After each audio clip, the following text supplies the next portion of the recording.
You have looked up at the night sky countless times, seen hundreds of billions of stars spread across the Milky Way, and known that out there are thousands of billions of other galaxies. And from that, your brain almost automatically concludes that life must exist everywhere, that somewhere in that darkness, there must be something existing just like you. But what you don't realize is that this feeling doesn't come from understanding. It comes from the limits of your own brain, a system evolved to handle distances of a few meters, a few kilometers, to detect movement in the grass, to react quickly to danger, not to comprehend numbers like light years or the limits described in Albert Einstein's theory of relativity. And when you use that intuition to reason about the universe, you are making a fundamental mistake, because the universe doesn't operate according to feelings, but according to unforgiving laws of physics. And when you truly go through those laws seriously, you will realize something very hard to accept. The problem is not that we haven't met anyone, but that the very structure of the universe makes it almost impossible for civilizations to meet each other among the stars.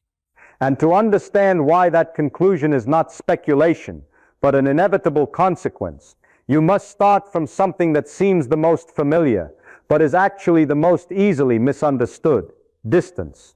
Because your entire intuition about distance is built from what you can experience directly: a few kilometers when walking, a few hours when flying, at most a flight around the earth. And within that framework, the world seems large, but still within your imagination, because Earth only has a diameter of about 12,742 kilometers, and humans have been able to fly around it in less than 2 days by plane. This creates an illusion that any distance, no matter how large, can ultimately be conquered by time and technology. But as soon as you step outside that familiar scale, everything begins to collapse in a way your intuition cannot keep up with. The distance from Earth to the Sun is about 150 million kilometers, and light, which travels at nearly 300,000 kilometers per second, still needs more than 8 minutes to cover that distance. This means that every time you look up at the sky, you are not seeing the present, but always seeing the past. But this is still within the range you can accept, because 8 minutes is still a familiar amount of time. The real problem begins when you take one more step to Proxima Centauri, the nearest star, which is about 4.24 light years away. And this number sounds small because your brain is used to handling numbers like 1, 2, 10, or 100. But light year is not an ordinary number. It is the distance that light takes more than 4 years to cross. And when you convert it to speeds that humans can achieve, you will realize that the fastest spacecraft ever built, like the Parker probe, would still need about 6,600 years to get there. That means if you left Earth at the time the pyramids in Egypt were being built, you would only just be arriving now. And what's notable is that this is not a remote point in the universe, but merely the nearest neighbor, because the Milky Way, the galaxy we live in, stretches about 100,000 light years from one end to the other, a scale so large that even if you could live for tens of thousands of years, you still could not experience it as a journey in the ordinary sense. And at this point, what you begin to realize is not that the distance is too large, but that the concept of going from here to there, that you have always trusted, actually no longer applies once you step into the universe. And if the distance is too great, the simple solution is to go faster, because in human history we have repeatedly broken limits that once seemed absolute. We once thought we couldn't fly, then we flew. We once thought we couldn't break the sound barrier, then we did. And this chain of successes makes you believe that every limit is just a matter of technology. If we are smart enough, have enough energy, enough time, we will overcome it. But this is where your intuition betrays you once again, because the speed of light, which we denote as c, about 300,000 kilometers per second, is not a technical barrier like the sound barrier, but a fundamental part of the structure of the universe as described in Albert Einstein's theory of relativity. And that means it is not only a limit on movement, but also a limit on how information can propagate, on how cause can affect effect. In other words, it is the maximum speed at which anything in the universe can affect anything else. And if you break this limit, you don't just move faster, you break the very concept of causality, something the universe does not allow. Now let's return to the way you understand motion in everyday life. If you push an object harder, it will go faster. This is a nearly linear relationship you are familiar with. But when you begin to accelerate an object to extremely high speeds, close to the speed of light, those familiar rules start to distort in a very strange way. The energy you put into the system no longer turns into speed as before, but begins to turn into the relativistic mass of the object, making it heavier in the physical sense. And this creates an effect like you are trying to push an object that is getting heavier and heavier without limit. The harder you try to increase its speed, the more the universe pushes back against you, and the result is that you approach the speed of light but never reach it. This system works in an asymptotic form, meaning you can reach 50%, then 90%, then 99%, then 99.999%, but each additional step requires vastly more energy than the previous one, until you realize that to reach exactly 100% of the speed of light, you need an infinite amount of energy.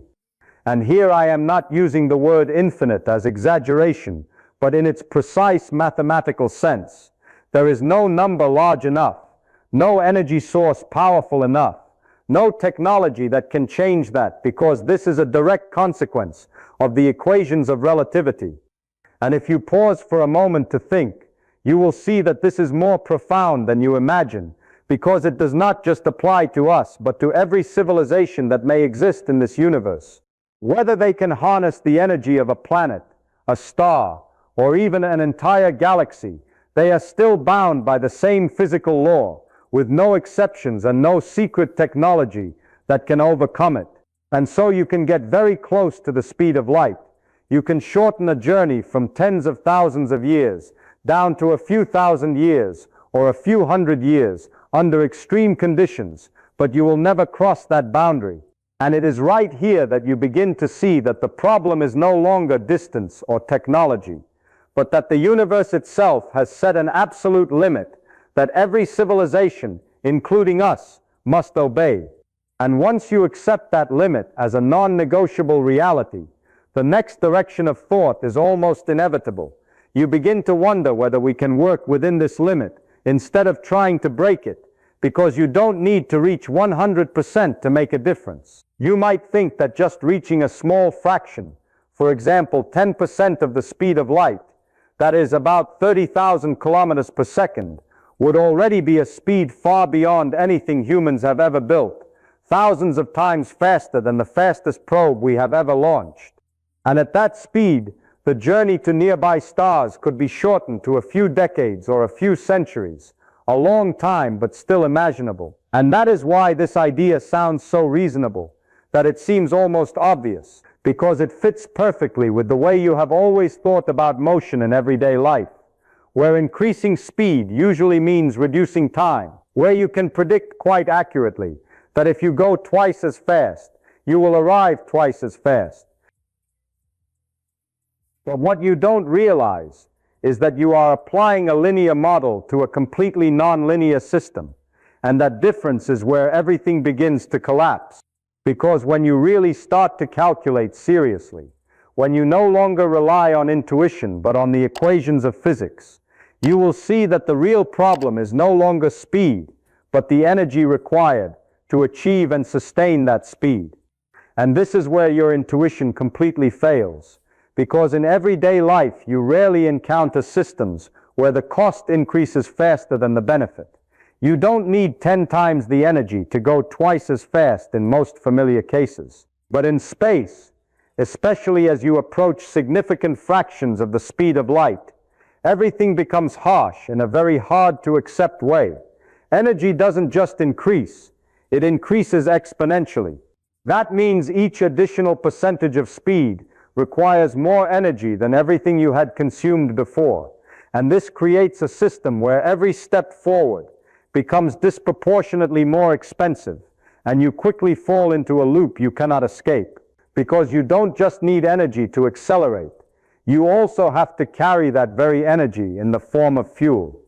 And fuel has mass, and that mass needs additional energy to move. And suddenly you realize you are carrying fuel to move the fuel to move the fuel. A chain of dependencies stacked on top of each other exponentially. And just a small change in the target speed causes the entire system to balloon out of control. And at this point you begin to see clearly that travel in the universe is unlike any experience on Earth, where you can trust your intuition, because here the familiar rules no longer apply. Everything is governed by rigid, unforgiving mathematical relationships that don't care what you think is reasonable. And that is what makes the idea of just going a little faster completely meaningless when faced with physical reality. Because even if you accept the speed of light limit, you are still trapped in an energy problem that has no feasible solution.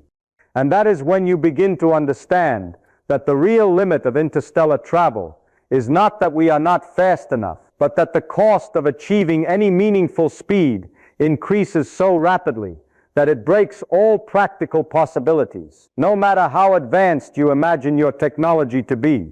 When you go deeper into this problem, you will encounter something that I think is one of the cruelest formulas ever to appear in physics. Not because it is complicated, but because it is too simple to argue against. It is the rocket equation written by Konstantin Tsiolkovsky in 1903, and what makes it terrifying is that it is not a technical trick that can be overcome by intelligence or optimism. It is simply the way the universe works when you try to push an object in a vacuum. Basically, to accelerate the spacecraft, you have to eject mass backward, and to do that you have to carry fuel.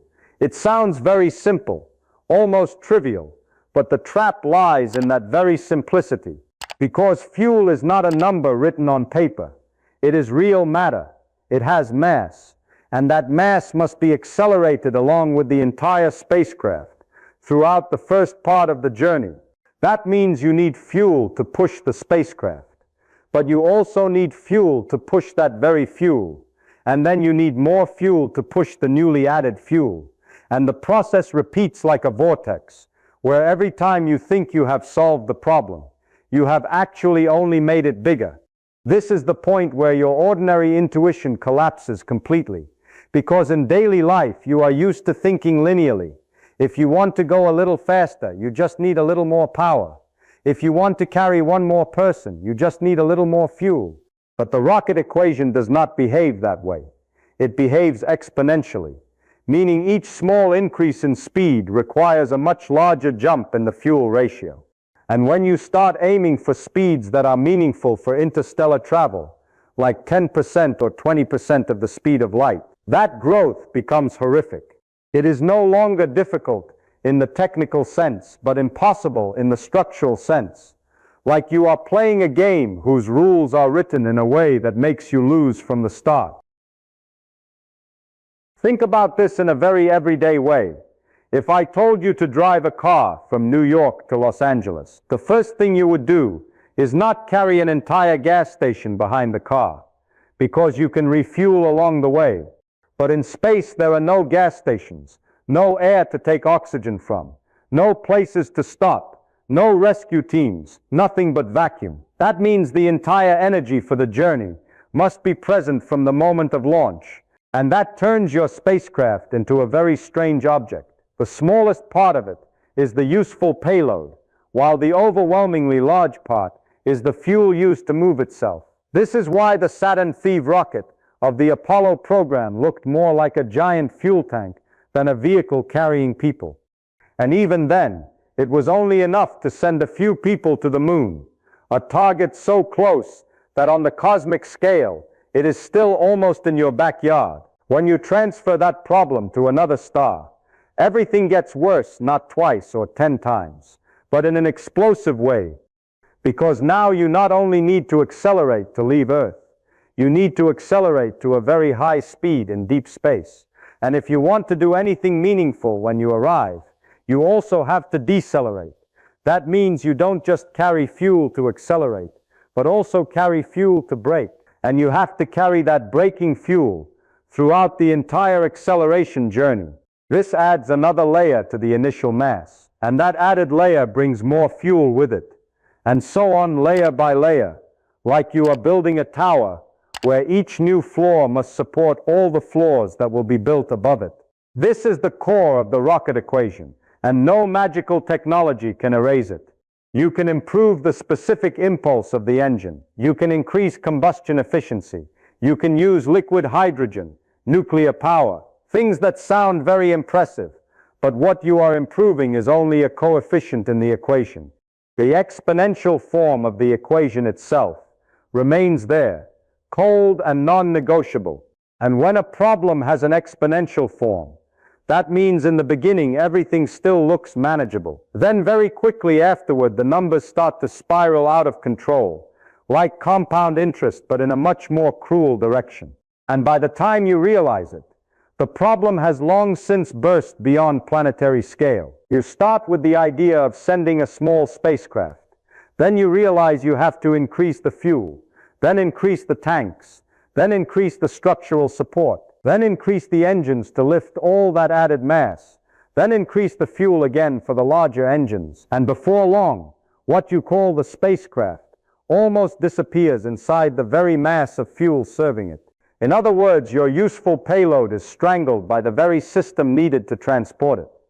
This is a very uncomfortable truth, because it means interstellar travel does not fail because of a lack of imagination, but because of mathematics. You are not just trying to carry a ship across enormous distances. You are trying to carry the entire energy history of that journey from the very first second. And that is why the system quickly becomes physically unfeasible. Not unfeasible because someone isn't smart enough, but unfeasible because the method of carrying fuel with you and burning it gradually to push yourself is an extremely poor strategy when applied to the scale between the stars. And once you truly accept this, you begin to see the bigger picture, that the universe doesn't just set a few discrete obstacles, but stacks limits on top of each other in a way that makes every effort to solve one problem make the other problem worse. And the rocket equation is the perfect example of that kind of cruelty, because it turns the very act of preparing for the journey into the reason the journey can almost never begin. If you don't stop at the level of intuition, but actually start putting pen to paper to calculate seriously for a specific journey, for example, sending a spacecraft to Proxima Centauri, which is about 4.24 light years away from us, you will see that everything quickly moves outside the range you can imagine. Because even if you set a relatively modest goal like reaching 10% of the speed of light, that is, about 30,000 kilometers per second, the amount of energy required to accelerate even a small mass, let's say just a few dozen tons, already exceeds everything that our current civilization can produce. The total energy that all of humanity consumes each year is about 6 × 1020 joules. But to accelerate a spacecraft like that to that speed, you need numbers that are many orders of magnitude larger.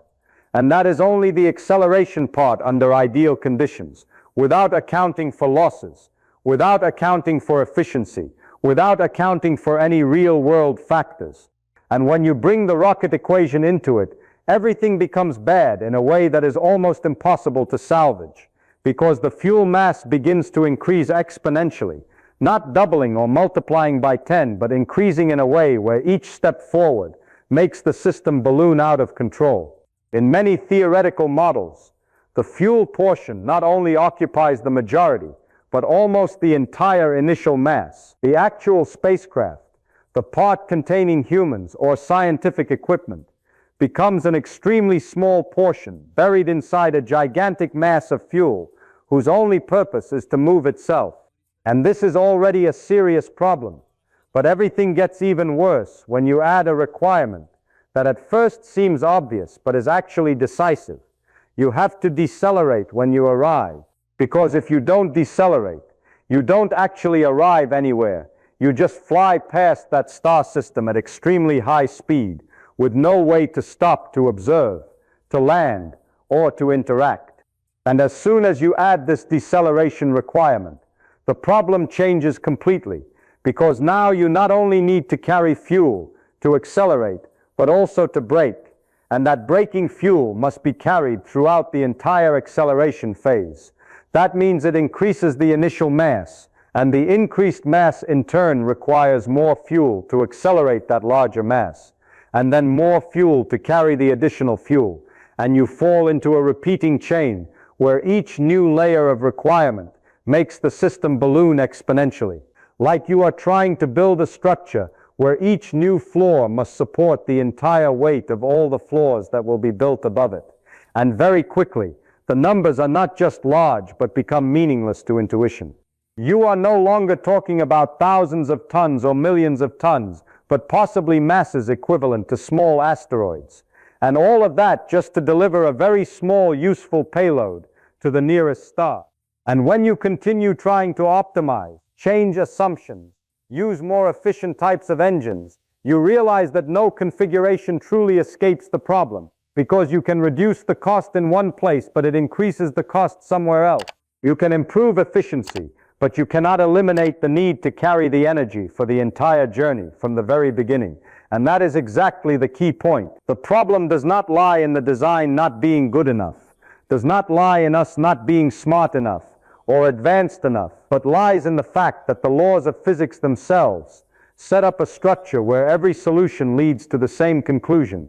The energy cost increases so rapidly that it breaks all practical possibilities. And when you look at the problem honestly, you begin to see that interstellar travel does not fail because of a lack of ideas, but fails because even if you gather all the energy that a civilization can produce in hundreds, thousands, or even millions of years, you have only just touched the surface of what the problem requires. And at this point, it becomes clear that what we need is not a better design, but that no configuration exists within the framework of current physics that can turn that idea into reality.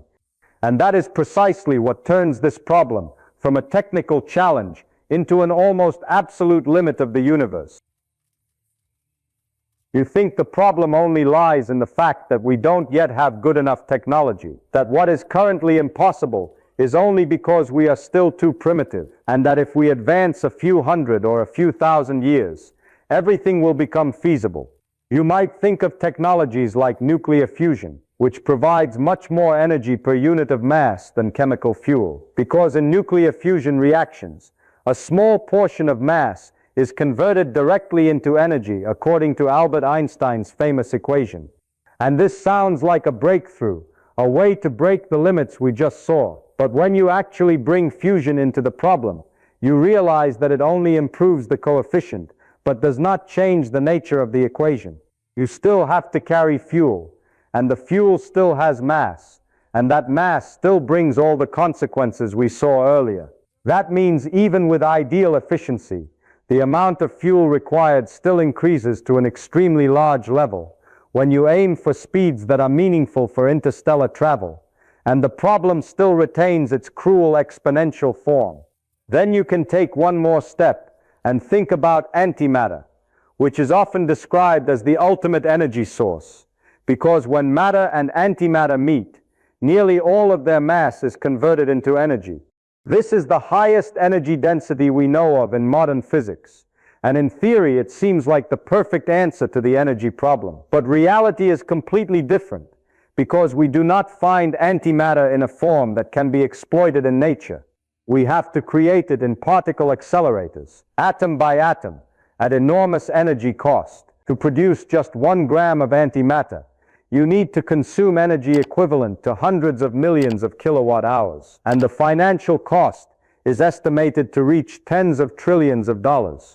And that is only production, not even counting storage, because antimatter will annihilate instantly upon contact with ordinary matter. That means you have to keep it in extremely sophisticated magnetic traps, and just one small mistake, and the entire stored energy will be released immediately.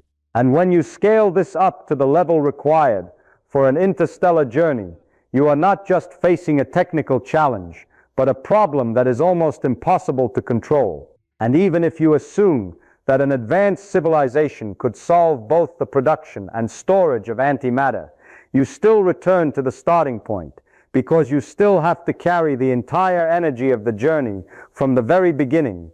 And that still puts you back into the loop of the rocket equation, where mass and energy escalate exponentially. And at this point, you begin to see clearly that invoking future technology does not actually solve the problem, but only delays facing it. Because no matter which technology you choose, chemical, fusion, or antimatter, you are still bound by the same physical structure, the same relationship between mass, energy, and velocity. And this leads you to an uncomfortable but unavoidable conclusion. The problem is not that we are not advanced enough, but that the laws of the universe themselves have been set up in a way that makes travel between the stars, in the ordinary physical sense, almost impossible to carry out, regardless of the level of development of any civilization. If you continue pushing this argument further, you will realize that there is an implicit assumption that most people carry when thinking about advanced civilizations, that they possess nearly infinite energy sources and therefore can do whatever they want. But this overlooks a much more important factor: the way an actually progressing civilization operates. Because the more clearly you understand physics, the more deeply you perceive the cost of energy, and the more you tend to use it optimally rather than waste it. A civilization that reaches the level of being able to harness the energy of an entire star, like the concept of a Dyson sphere, is not a civilization that spends recklessly, but an extremely efficient system where every joule of energy has value, because they understand exactly where it comes from and what price must be paid to obtain it. And when you place the interstellar travel problem in that context, it starts to look very different. Because to send a spacecraft to a star system dozens, hundreds, or thousands of light years away, you don't just need a large amount of energy. You need energy on a scale that in many cases could be comparable to the entire energy output of a star over a significant period of time. And this immediately raises a question of cost and benefit. Why would a civilization accept spending such an enormous amount of resources just to send a device or a living being to a distant point that may not bring any commensurate value, especially when they could use that same amount of energy to build sustainable systems, create perfect living environments right in their own star system, or even develop more energy-efficient forms of existence, such as simulated environments? And when you look at the problem this way, interstellar travel is not only difficult physically, but also becomes irrational in terms of energy economics, because a civilization advanced enough to do it would also be smart enough to realize that it is an extremely poor investment. And this leads to a deeper conclusion. Even if you assume that some civilizations could overcome the technical barriers we have analyzed, they might still choose not to do it, not because they cannot, but because they have no rational reason to. And it is precisely this combination of physical limits and optimization logic that creates a picture in which the universe is not only hard to reach, but also not worth reaching in the way we usually imagine. And that is why the idea of civilizations moving around the stars, like in science fiction, not only has technical problems, but also contradicts the very operating logic of a truly advanced civilization. If you set aside the entire energy problem for a moment, and assume that somehow you have managed to get a spacecraft out of your star system, another problem immediately appears, and this time it has nothing to do with engines or fuel, but directly concerns the environment you have to travel through. Because as soon as you leave Earth, you also leave behind the two most important protective layers that our life depends on: the atmosphere and the magnetic field. These are two things you almost never think about in daily life, but which act like a gigantic shield against radiation from space. Outside that protection is a completely different environment, where deep space is filled with high-energy cosmic rays, including protons and heavy nuclei moving near the speed of light. These particles are not like the light you see. They carry enough energy to penetrate matter, penetrate the hull of the spacecraft, and go straight through your body. And when they do that, they don't just pass through harmlessly, but collide directly with molecules in your cells, breaking chemical bonds and damaging the structure of DNA. This is especially serious because DNA is the foundation of all biological activity, And when it is damaged in certain ways, the body cannot repair it completely, leading to mutations, dysfunction, and ultimately cancer. Studies from NASA show that even in missions lasting a few months in low Earth orbit, where there is still some protection from Earth's magnetic field, astronauts have experienced radiation levels far higher than what is safe on the ground, and their cancer risk has increased significantly. Now imagine a journey lasting decades, centuries, or even thousands of years in deep space, where there is no natural protective layer at all, where the radiation stream continuously bombards your body every second, every minute, accumulating over time. And at some point, the level of damage becomes irreversible. Not a question of can you survive or not, but when will you no longer be able to survive? You might propose a solution that sounds reasonable. Using thick shielding, for example lead, water, or radiation-absorbing materials to protect the spacecraft. And in principle, that could reduce the radiation level. But you immediately return to the problem we just left behind, because any effective shielding requires a very large mass, not a few tons, but possibly hundreds or thousands of tons if you want to protect a volume large enough for humans to live in for a long time. And that mass must be accelerated along with the spacecraft, must be carried throughout the journey, and that brings a corresponding increase in energy demand. And then you fall back into the rocket equation, where every additional kilogram increases the required fuel exponentially. And so, the solution to the radiation problem only makes the energy problem worse. And when you try to reduce the mass to save energy, you reduce the protection and increase the biological risk, creating a loop with no escape between protection and the ability to travel, where every choice carries a price you cannot pay. And at this point, you begin to see clearly that deep space is not just an empty space to travel through, but a hostile environment at a fundamental level, where the physical conditions directly oppose the existence of complex biological systems like us. And that adds another layer of limits on top of everything we have discussed before. When you temporarily solve the radiation problem, or at least reduce it to an acceptable level, you will quickly realize that the human body itself becomes another weakness you cannot ignore, because all of our biological systems were designed through millions of years of evolution to function under very specific conditions on Earth, where there is a stable gravitational force of about 9.8 meter-squares. And this force does not simply keep you standing on the ground, but shapes the way your bones, muscles, heart, and entire physiology operate. When you leave that environment and enter a state of weightlessness, changes begin to occur almost immediately. Your bones, which are continuously regenerated based on mechanical pressure, begin to lose density because they no longer have to bear load. This process is called space osteoporosis, and studies show that astronauts can lose about 1% of bone density per month in a microgravity environment. Your muscles also weaken rapidly because they no longer have to work against gravity, especially the large muscle groups in the legs and back.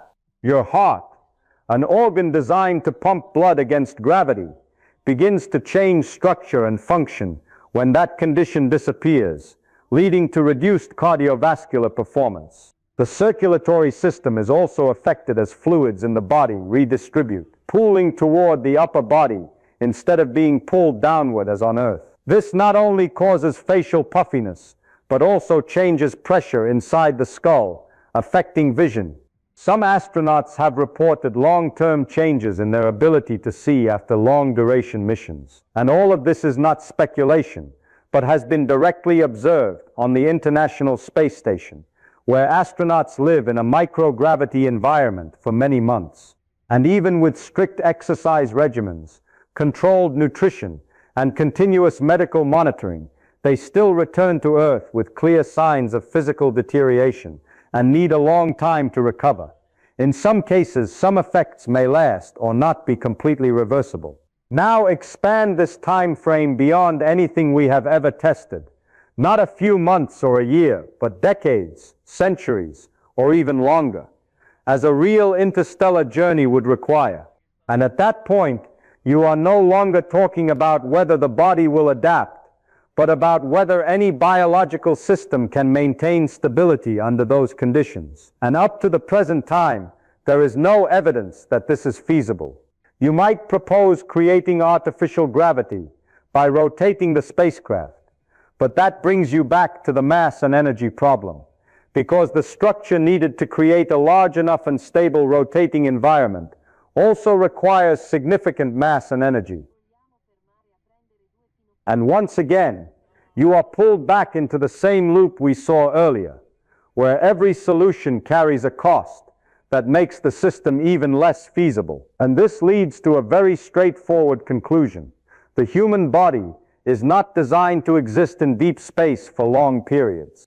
It is not only not optimal, but truly incompatible with that environment. And when you put this together with all the other limits we have analyzed, you begin to see that the problem lies not only in moving, but also in existing during that journey itself.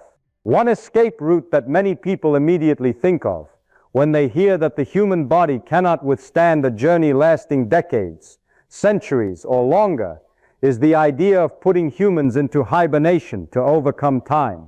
It is a concept that sounds extremely appealing because it seems to solve everything at once. You no longer have to worry about lifespan, no longer have to worry about psychology, no longer have to worry about a crew having to live their entire lives inside a sealed metal compartment. You just need to make them sleep, keep them intact, and wake them up when they arrive. And in movies, this happens so smoothly that it has almost become a default assumption.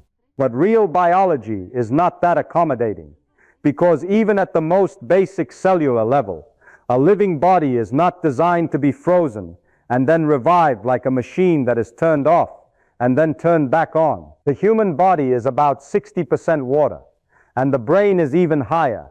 When you cool a water-rich biological system below the freezing point, that water does not obediently stay still, waiting for you to wake it up after a few centuries. Instead, it begins to crystallize. Ice crystals form inside and outside the cells, and at the microscopic level, they act like sharp blades, piercing cell membranes, destroying organelles, tearing apart delicate internal structures, disrupting salt concentrations, destroying osmotic pressure balance, and leaving behind a biological mess that warming up cannot automatically repair. The problem here is not that you cool it too fast or too slow, but that the phase transition of water in living tissue is itself a disaster. And that is why cryobiology, or frozen biology, over many decades, has only achieved significant success with very small and relatively simple systems, such as sperm, eggs, early embryos, or some individual cell types, where people can use cryoprotectants like glycerol or dimethyl sulfoxide to reduce ice crystal formation. But even there, everything is not perfect. When you move up to the level of an intact organ, for example, a heart, a liver, or a kidney, the problem becomes much harder because you have to introduce the cryoprotectant throughout the tissue, cool it evenly, avoid temperature different zones, avoid cracking due to thermal contraction, and then warm it evenly to avoid creating new damage. Just one small region deviating from the optimal process, and the entire organ can lose function. Recent studies have shown some very promising models. For instance, in 2023, researchers announced advances in rapidly warming tissue samples using magnetic nanoparticles to reduce fracturing. But these are still small samples, not a complete human organ, and certainly not an entire human body with dozens of interdependent biological systems. When you move from tissue preservation to preserving a living human, the problem is not only keeping the tissue from exploding or turning into ice fragments, but also preserving the extremely delicate organization of the nervous system, especially the brain, where memories, identity, and consciousness depend on a network of synaptic connections with microscopic precision. You can imagine reviving a body where the heart starts beating again and the lungs start working again, but if the neural structure has been irreparably disrupted, The person who wakes up will no longer be the original person in any meaningful sense.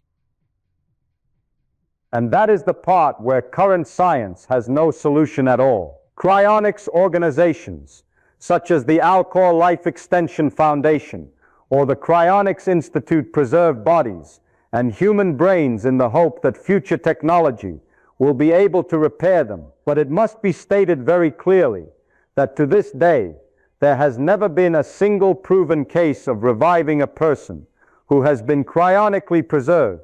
There is no experiment showing that you can take a deeply frozen mammalian brain for a long time and restore it with full cognitive function, memory and behavior as before. And this is not a minor detail, but the center of the entire idea, even in modern medicine, where the goal is much more modest, such as extending the golden time for donated organs.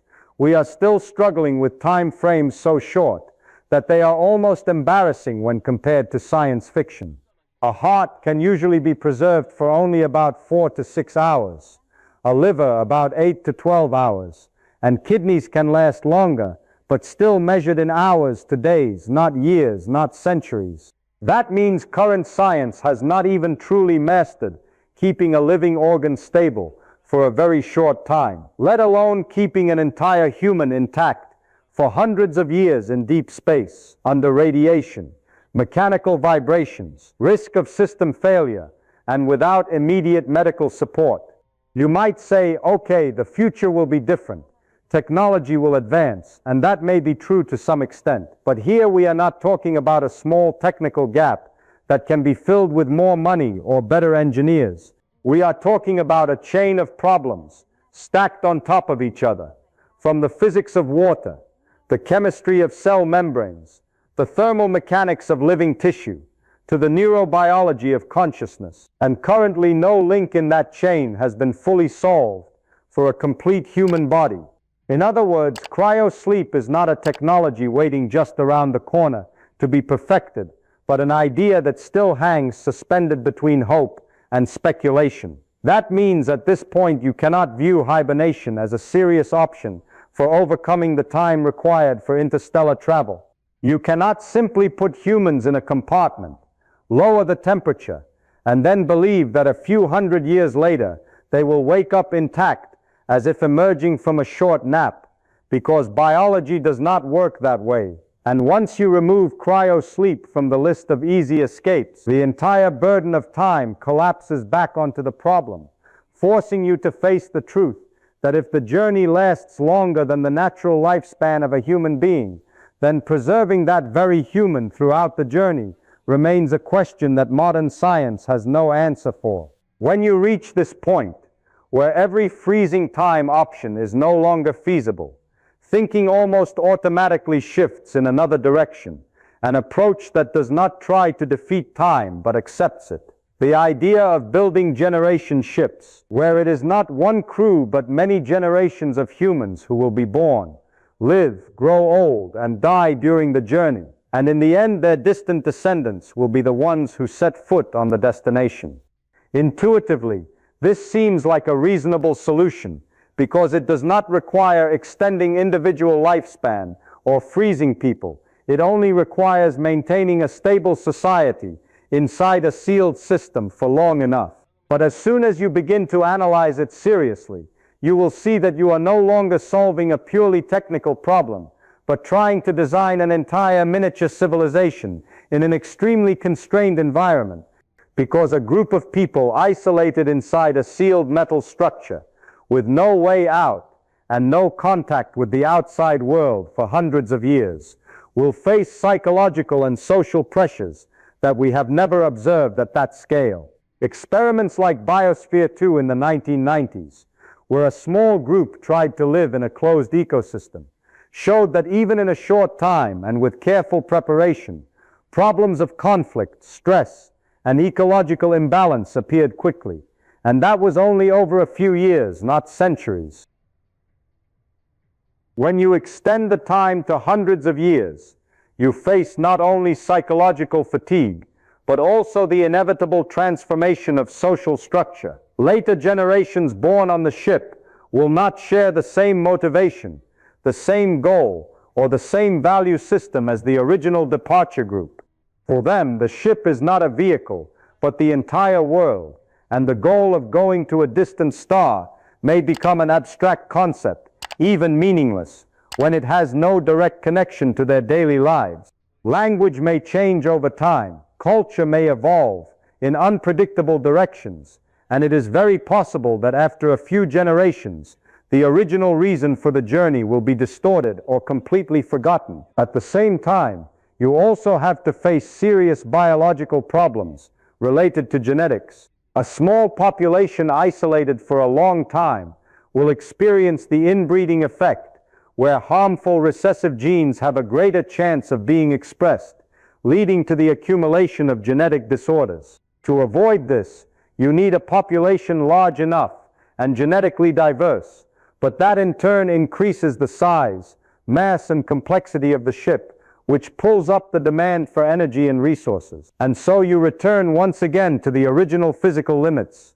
Not to mention that maintaining a stable, closed ecosystem for an extremely long time is a challenge we have never successfully solved. You have to recycle air, water, and nutrients almost perfectly, control microorganisms, ensure balance between species, and just one small deviation accumulating over time can lead to the collapse of the entire system, something we have already seen even in tightly controlled environments on Earth.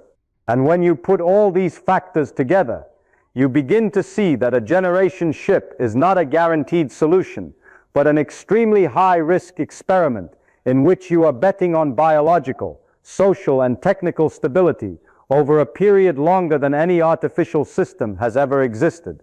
And that makes this idea, though attractive in theory, fragile and difficult to achieve when faced with reality. And as you begin to realize that a biological body is too fragile for such a long journey, another idea almost automatically appears, removing humans from the equation and replacing them with machines or artificial intelligence. Because intuition tells you that silicon does not get cancer, does not need oxygen, is not affected by psychology or society, and therefore can endure the harsh environment of space much better. But once again, when you delve into the actual physics of the system, you will see that machines are not the clean escape they seem to be, because electronic systems, although more durable than biology in some respects, are still bound by the exact same basic physical limits. In deep space, the high-energy cosmic rays we have already talked about do not only harm DNA, but also directly affect electronic components. When a high-energy particle passes through a microchip, it can change the state of a bit in memory, a phenomenon called a single-event upset. And in modern systems with billions of transistors operating at the nanometer scale, such small changes are not rare. On the International Space Station, engineers have had to design systems with continuous error detection and correction to deal with this phenomenon. But even with those measures, errors still occur.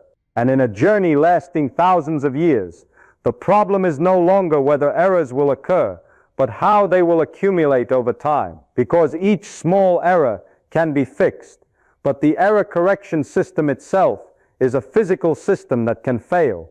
And when you extend the time long enough, the probability of uncorrectable errors rises to near certainty.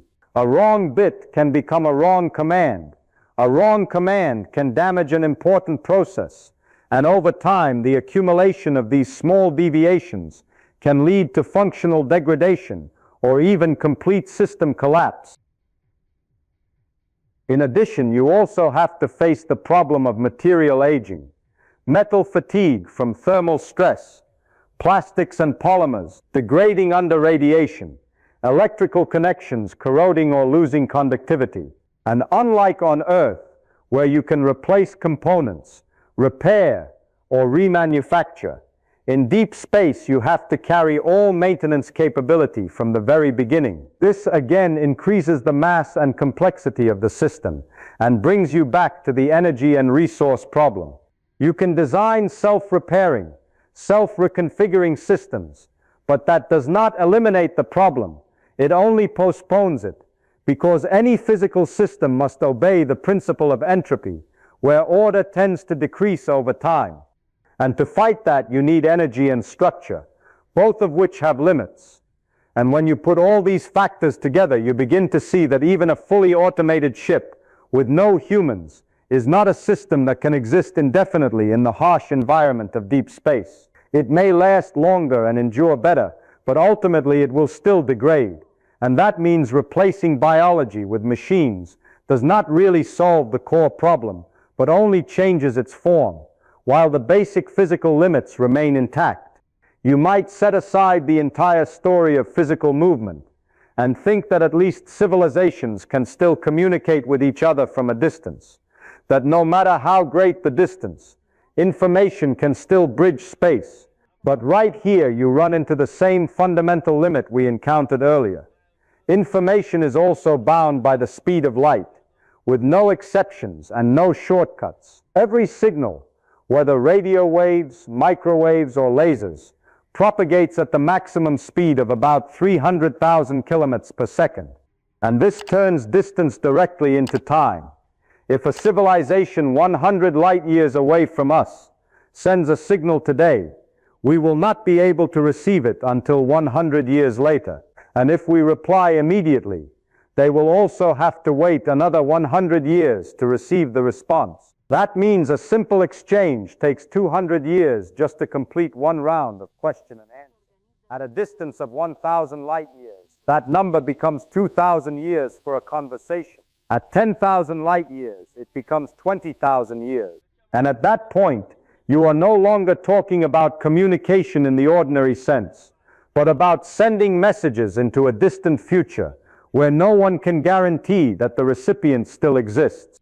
On Earth, humans began broadcasting strong radio signals into space from around the early 20th century, with the first signals traceable to about 1920. This means the electromagnetic footprint of our civilization has spread into space for more than a century, forming a sphere with a radius of about 100 light years. It sounds large if you place it in the context of Earth, but if you place it in the scale of the Milky Way, a galaxy with a diameter of about 100,000 light years, containing 100 to 400 billion stars, then our sphere of influence is almost insignificant. It is like a small bubble in an almost infinite ocean. Most of the galaxy lies completely outside the knowable range that we exist.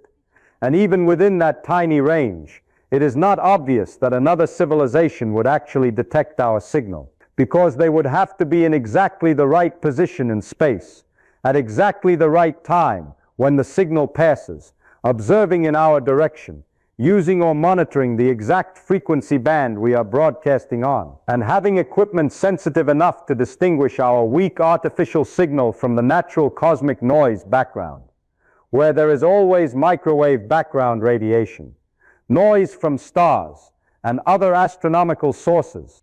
The probability of all these conditions coinciding is extremely small, like dropping a message into the ocean and hoping that a specific person, in a specific place, at a specific time, will pick it up. And this does not even account for a more important factor, the synchronization in time between civilizations, because a civilization may broadcast signals for only a very short period compared to the age of the universe. Humanity has only been broadcasting radio for a little over 100 years, and even if we exist for a few thousand more years, that is still an extremely small moment compared to the 13.8 billion years of the universe's history. This means that even if there are millions of civilizations in the galaxy, the chance that two civilizations exist at the same time, close enough for signals to reach each other, and advanced enough to recognize each other's signals, is very low. You can imagine it like two small points of light flashing in a vast dark forest, but one appears on Tuesday and the other on Friday. Both exist, but they never see each other. And when you combine all these factors, you begin to see that the universe is not only vast, but also extremely asynchronous in terms of information. It is not a communication network, but a space where signals propagate slowly, rarely, easily missed, and almost never meet at the right time. And that leads to an important conclusion. Even if civilizations exist everywhere, the chance that they actually know about each other through communication is severely limited by the very structure of space, time, and the speed of light. Not because they do not want to talk, but because the universe makes it almost impossible to happen. A deeper layer of limits emerges when you no longer look at the universe merely as space, but also as a timeline stretching across billions of years, because civilizations do not exist forever, but only appear during finite periods of time. And this completely shatters the initial intuition that if there are many civilizations, then they will meet each other. On Earth, our technological civilization is actually extremely young. If you count from the moment we began broadcasting radio and creating signals that could leave the planet, that is only a little over 100 years. Even if you expand the concept and assume that a civilization could maintain a high technology state for a few hundred, a few thousand, or even a few tens of thousands of years, that number is still almost zero when compared to the age of the universe, about 13.8 billion years.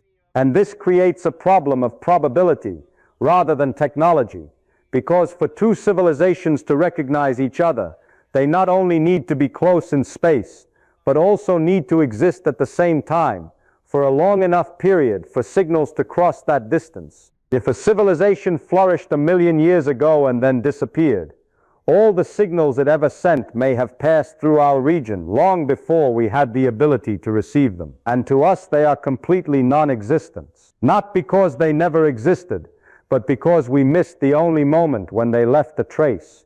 Conversely, if a civilization will appear in the future millions of years after we have gone extinct, then even if they are right next to us in space, they will never know that we once existed, because our signals went silent long before they began listening.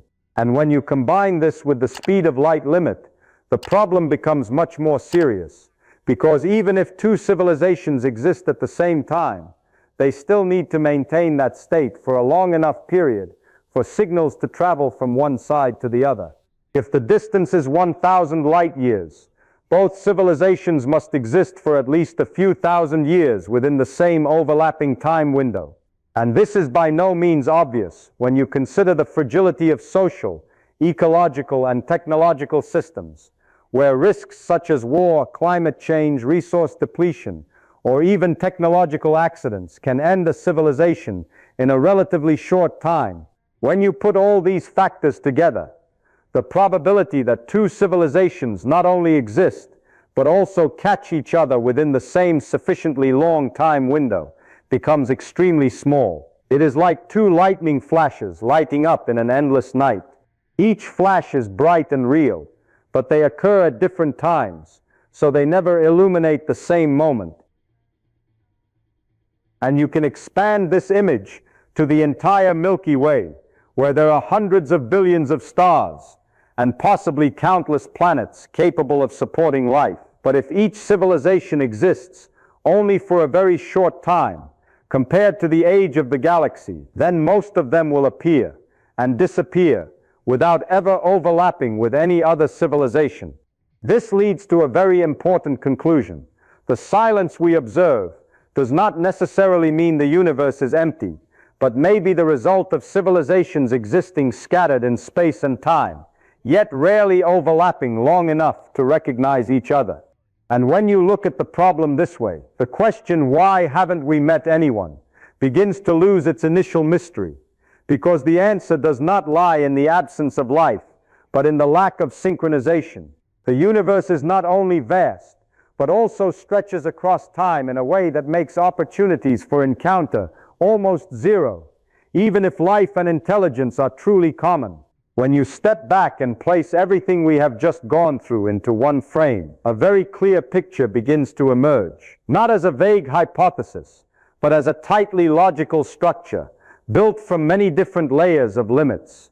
You have enormous distances between the stars that make every journey far exceed the familiar human time scale. You have the speed of light acting as a hard ceiling of reality, not a technical barrier that can be broken, but a limit tied to the very way causality operates. You have the energy problem and the rocket equation that punish every attempt to accelerate with exponential growth in mass and fuel. You have the biology of the human body, which was designed for Earth, but must face radiation, microgravity, and long durations in deep space. And finally, you have the factor of time and the asynchrony between civilizations in a universe that has existed for billions of years. Each individual factor is already difficult enough to solve. But what is more important is that they do not exist independently, but are tightly linked to each other into a system of constraints, where solving one problem almost always makes another problem worse. If you try to accelerate to overcome distance, you hit the wall of energy and mass. If you add shielding to protect biology from radiation, you increase the mass and trigger a greater demand for energy. If you remove humans and switch to machines, you still face entropy, radiation, and material degradation over long periods. If you abandon physical travel and rely only on communication, you are limited by the speed of light and time asynchrony. And when you look at this entire system as a whole, you begin to see that this is not a collection of discrete problems, but a physical trap where every escape route seems to lead back to the starting point, like you are trying to solve an equation where every variable is linked in a way that causes any local solution to be nullified by another constraint. And this leads to a conclusion that is not easy to accept, but is consistent with all the previous arguments, that civilizations in the universe, if they exist, are very likely isolated not because they are weak or lack intelligence, but because the basic laws of the universe have been set up in a way that makes crossing the distances between the stars almost impossible. And that isolation is not an accident, but an inevitable consequence of the physical structure that all forms of matter and energy must obey. When you reach the conclusion that the laws of physics create a form of natural isolation between civilizations, a common reaction is to point to phenomena such as UFOs or UAPs and claim that these may be evidence that interstellar travel has already occurred, that there are entities that have overcome all the limits we have just analyzed. But if you maintain the same standard of reasoning we have used from the beginning and apply it to those observations, the picture begins to change.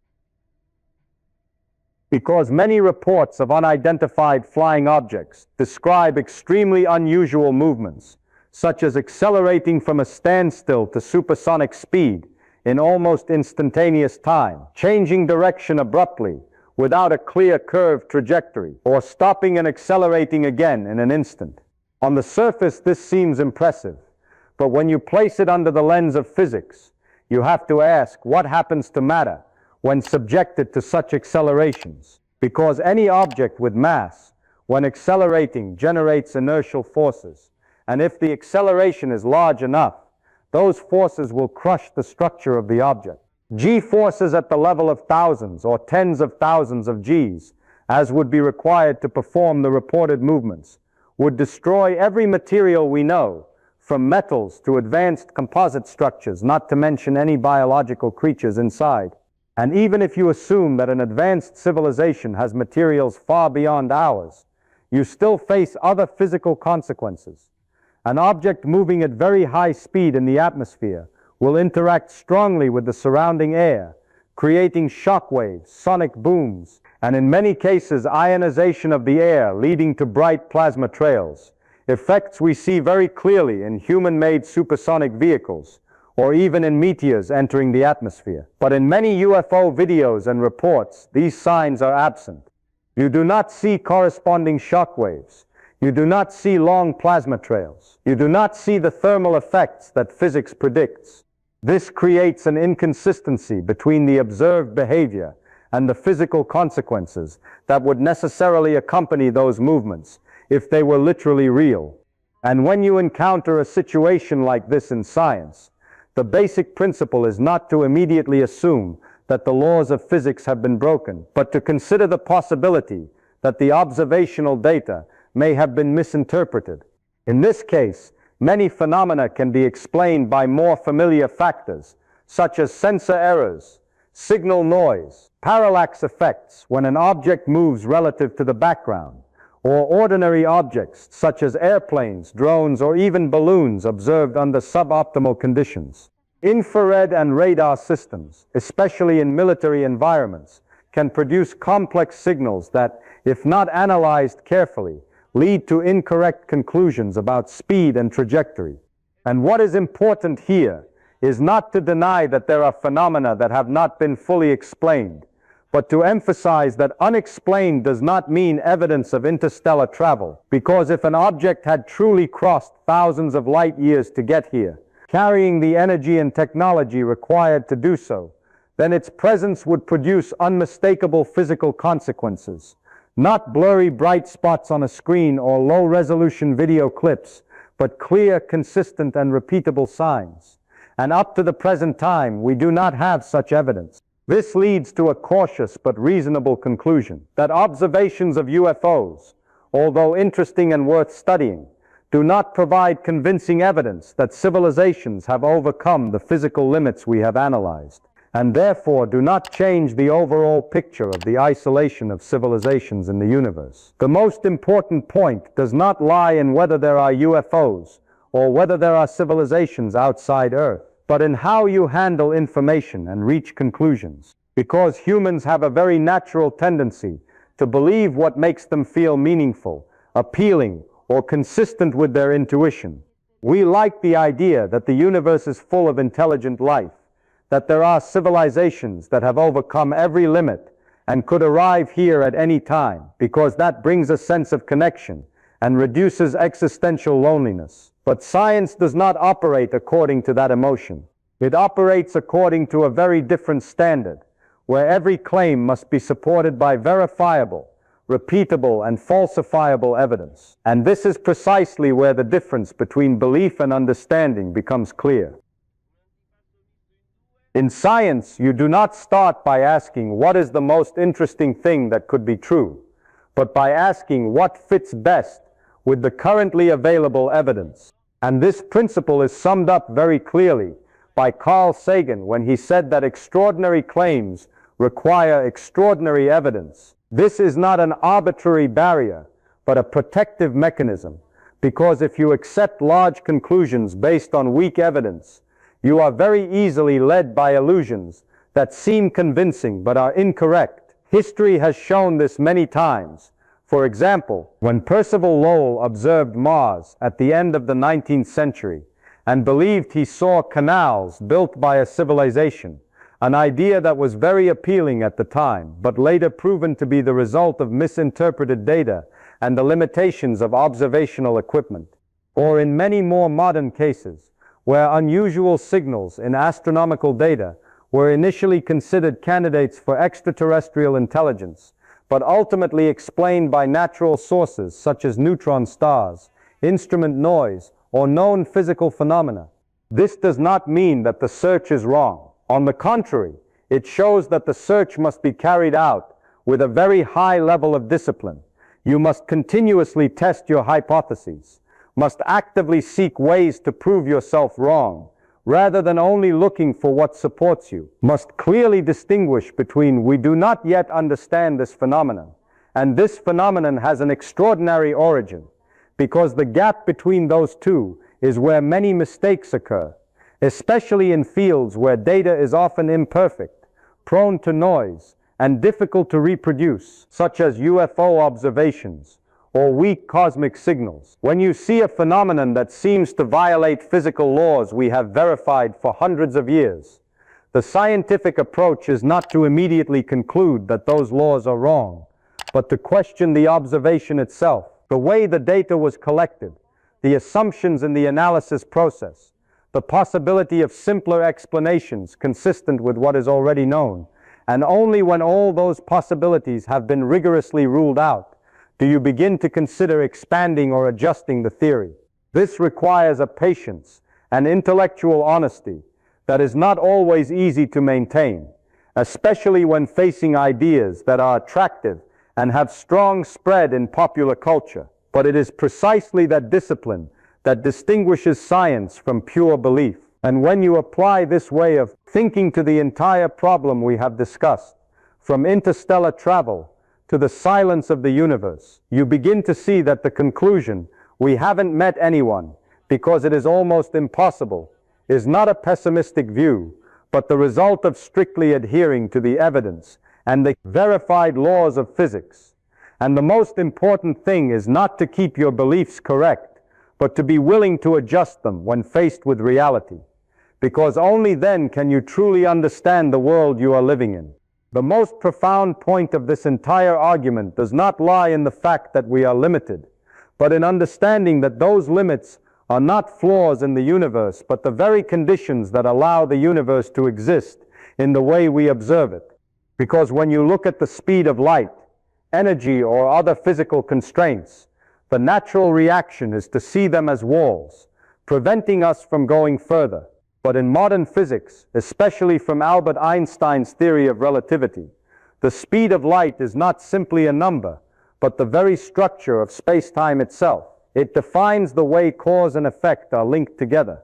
If this limit did not exist, you could create scenarios where information travels backward in time, where an event could be influenced by something that has not yet happened, and that would completely destroy the concept of causality. You would no longer have a sequence of events that could be understood, no longer have the ability to build consistent scientific models, and basically you would live in a universe where anything could happen without rules. This may sound free, but in reality it would make any stable structure impossible. In the same way, the limits on energy are not arbitrary barriers, but the foundation for the stability of matter. If energy could be created or used without limits, interactions between particles would become uncontrolled. Atoms might not maintain stable structures, electrons might no longer be bound in orbits, and chemical bonds, the foundation of biology, would not be able to exist in the familiar way. Stars, which are natural fusion reactors, would not maintain the delicate balance between gravitational force and radiation pressure. They could explode immediately or collapse without a stable phase lasting billions of years. And if stars are not stable, planets would not have enough time to form and develop, and life as we know it would have no chance to appear. Even the limits you see at the biological level, such as the human body not being able to withstand high radiation or exist for long periods in a microgravity environment, are direct consequences of the way biological molecules are structured based on the specific physical conditions on Earth, where there is a protective magnetic field, an atmosphere that absorbs radiation, and stable gravity. These conditions are not random exceptions, but the result of physical laws operating consistently on a large scale. And when you change those conditions, the biological system also loses its inherent stability. This leads to a very important realization. What we are calling limits are actually two sides of the same coin, the same set of rules that both allow a universe with structure, predictability, and the capacity to support life, and at the same time prevent free movement between distant regions of space. If you try to remove these limits to make interstellar travel easier, you must simultaneously accept breaking the conditions that created atoms, stars, planets, and ultimately yourself. And when you look at the problem this way, the question is no longer why can't we go farther, but becomes why is the universe structured in a way that allows us to exist here? And the answer lies in the delicate balance of the fundamental laws, where each limit serves as a necessary constraint to maintain the overall order. And precisely because of that, what prevents us from leaving our star system is also what allows us to have a stable star system, to exist in the first place.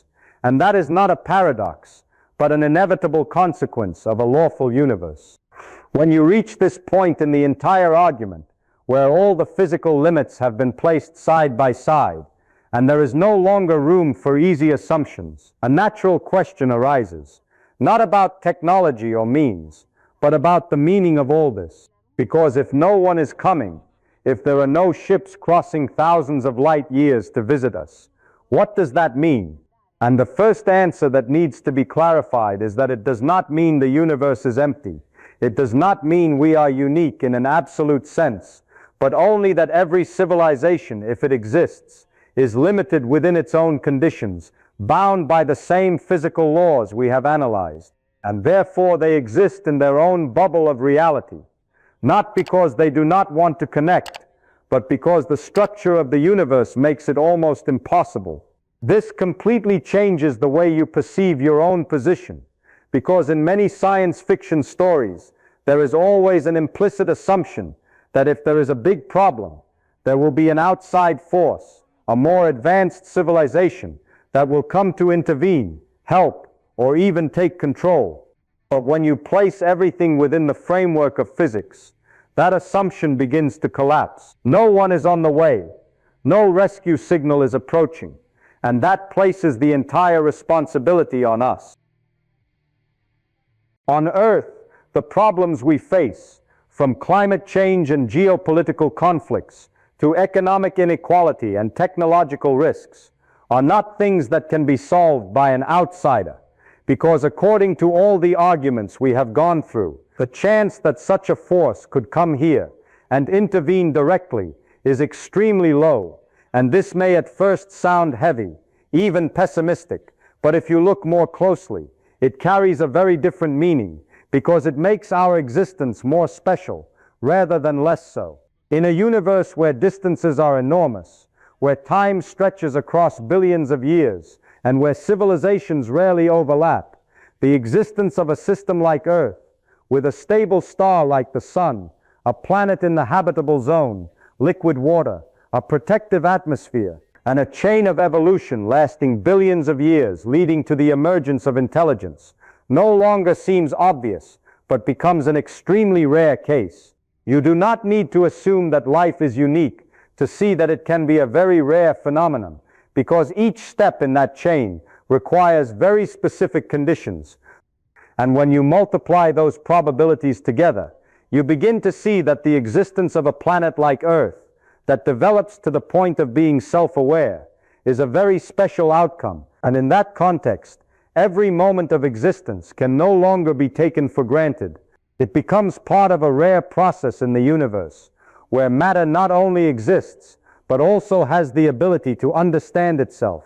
This also changes the way you view the future, because if no one is coming, if there is no cosmic savior, then all progress, all solutions, all mistakes, and all successes belong to us. We are not only observers, but also those who bear responsibility. And that brings a great level of autonomy. It forces you to look at reality instead of relying on unfounded expectations.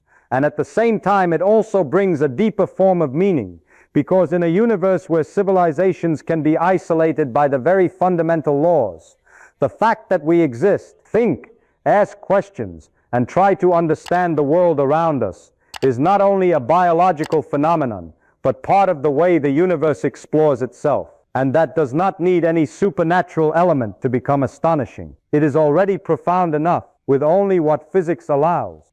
Therefore, the conclusion that no one is coming is not a statement about emptiness, but a reminder of the value of what we already have. That in a vast and largely silent space, our existence is not something ordinary, but a phenomenon worth protecting, understanding, and continuing to explore. The next time you look up at the night sky and feel that deep emptiness, the feeling of silence may still remain intact, but what changes is not the sky, but the way you understand it.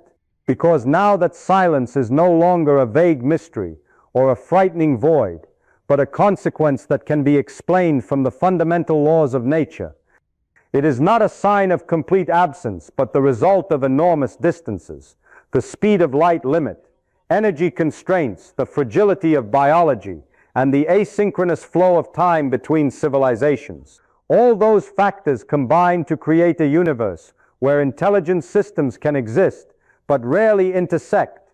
And when you look at it that way, you begin to realize that we are not abandoned in a meaningless void, but are existing exactly within the framework that the laws of physics allow, a position that is not central, but also not worthless, but rather part of a much larger structure, where every star system, every planet, and every form of life is the result of the same set of rules. And what is remarkable is not that we have not met anyone, but that we can understand why that is the case. The ability to build models, make measurements, develop theories, and gradually piece together a consistent picture of the universe is a rare achievement. It shows that matter not only exists, but can organize itself into systems capable of perceiving and analyzing their own origins. On Earth, from the fundamental particles formed after the Big Bang, to stars, atoms, molecules, and finally conscious biological systems, everything follows the same set of laws. And in that chain, we are a point at which the universe begins to observe itself, not in a metaphorical sense, but in a very concrete one. When you look up at the sky and think about the origin of the stars, you are using the very atoms created in the cores of ancient stars to understand the process that created them. And that creates a very special cognitive loop, where the observer and the observed are not completely separate. This also changes the way you look at the original question, because whether we meet another civilization or not is no longer the only factor determining the meaning of this journey. Even if we never receive a signal, never discover clear traces of extraterrestrial intelligence, the fact that we continue searching still has value, because that search process forces us to understand more deeply about physics, about biology, about chemistry, and about ourselves. It expands the boundaries of knowledge and at the same time clarifies what is possible and what is not within the framework of the universe. And this leads to a conclusion that is not closed but open, that we do not need a final answer to justify asking questions, because the very act of asking questions, testing hypotheses, correcting mistakes, and continuing to explore is what creates the progress of science and also what gives meaning to our existence. In a vast universe that is largely silent and bound by unbreakable laws, the fact that we can recognize those limits, understand them, and still continue to explore within what is allowed is not a sign of helplessness, but a manifestation of intelligence. And perhaps that is the most important point, not how far we will go or who we will meet, but how far we can go in understanding the world we live in.